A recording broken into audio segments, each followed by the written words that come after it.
दामाद जी, अब रुलाओगे क्या? Good morning India.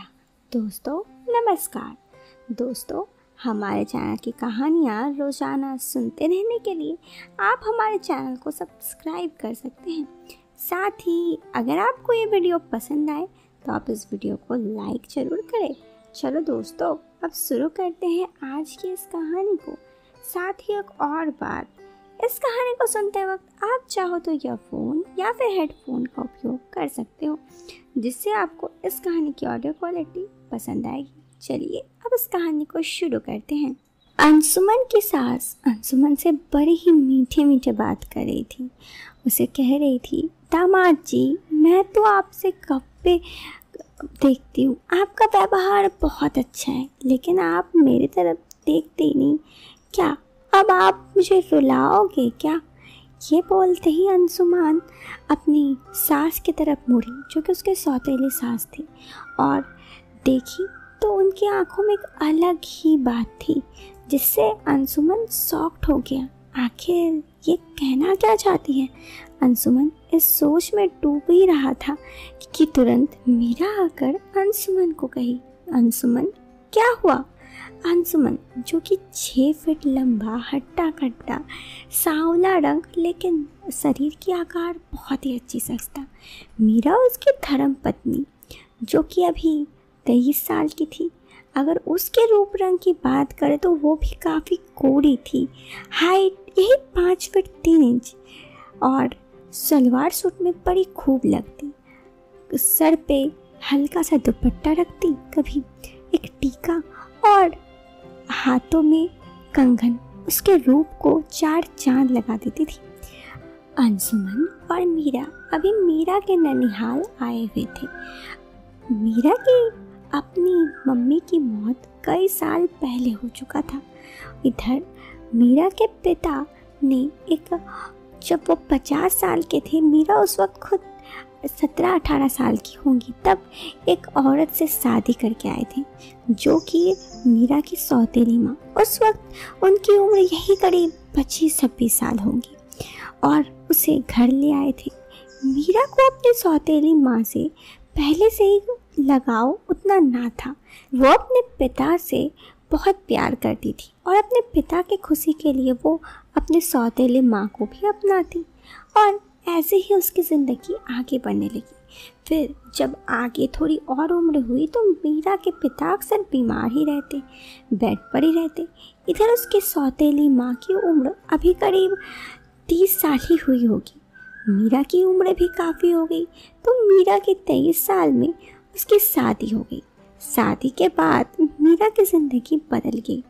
उसे अब अपनी ज़िंदगी में खुशियाँ आई थी पहली बार, क्योंकि बचपन से उसने बहुत कर्ज चढ़ा था।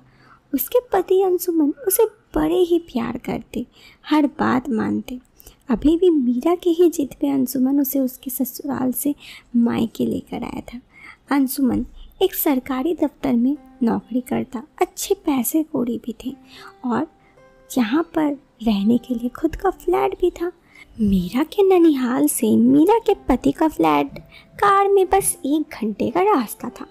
मीरा के पति मीरा को बहुत मानते, क्योंकि उसे पता था कि मीरा बचपन से बहुत कुछ सही है, इसीलिए वो हमेशा उसका प्यार करते और बहुत ही ज़्यादा उसकी बातों को मानते। ऐसे में मीरा भी अंशुमन से बहुत प्रेम करती। मीरा अंशुमन को जब भी बोलती यहाँ वहाँ लेके जाने के लिए, वो हमेशा उसे ले जाते।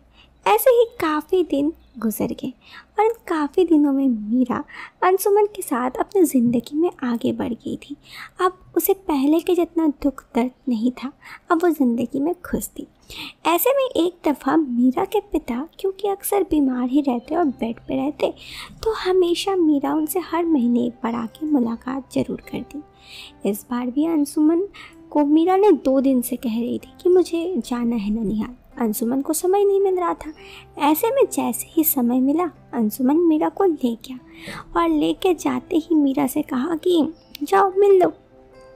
इधर अंशुमन बाहर हॉल में ही बैठा हुआ था, तभी मीरा अपने पिता से मिलने उनके कमरे पे गई।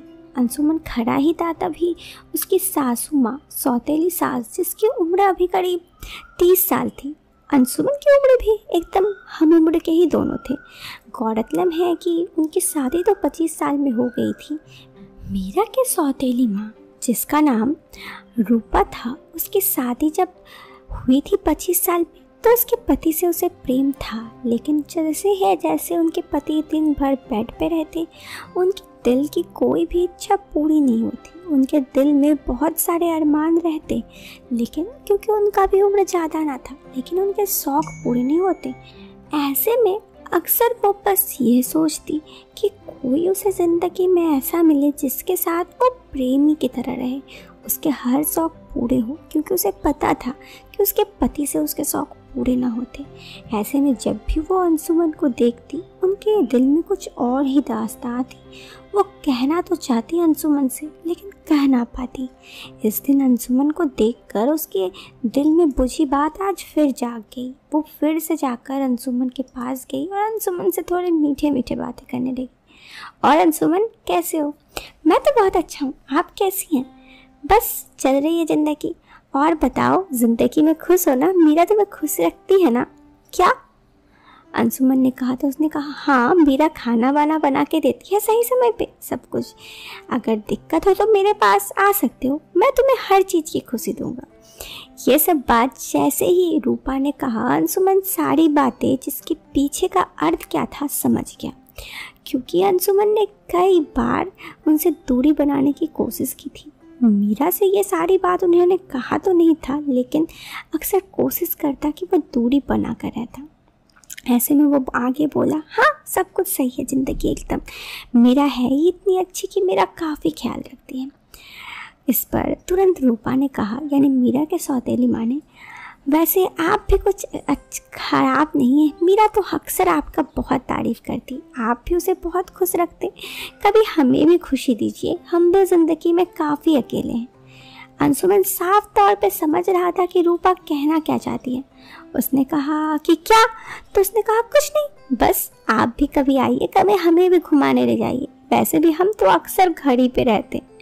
ये सब कहने पर अंशुमन ने कहा, हाँ हाँ ज़रूर। और फिर वहाँ से जाने लगा तो तुरंत रूपा ने उसके हाथ पकड़े और कहे, अंशुमन, मैं ज़िंदगी में बहुत अकेली हूँ, मैं किसी का चाहत में हूँ, और ऐसे में मैं चाहती हूँ कि तुम मुझे ज़िंदगी में साथ दो। मैं तुम्हारा साथ चाहता हूँ।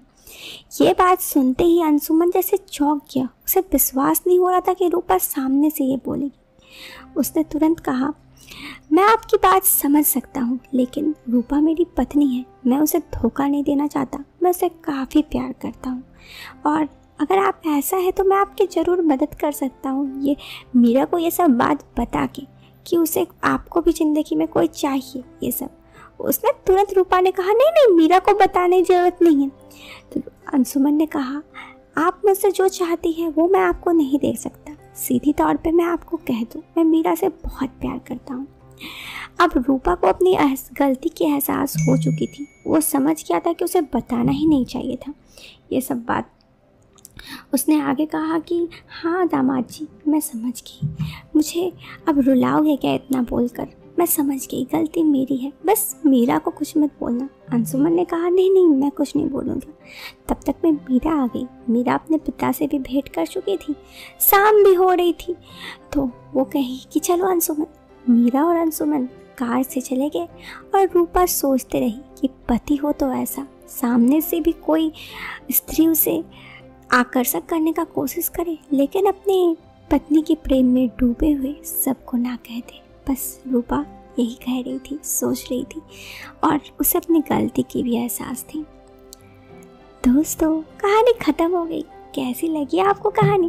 कमेंट बॉक्स पे कमेंट करके ज़रूर बताएं। वीडियो के पसंद आने पर आप इस वीडियो को लाइक, और चैनल पे पहली बार आए हैं तो सब्सक्राइब करें। मिलते हैं फिर एक नए वीडियो में, एक नया इंटरेस्टिंग टॉपिक के साथ। Till then, bye bye, take care.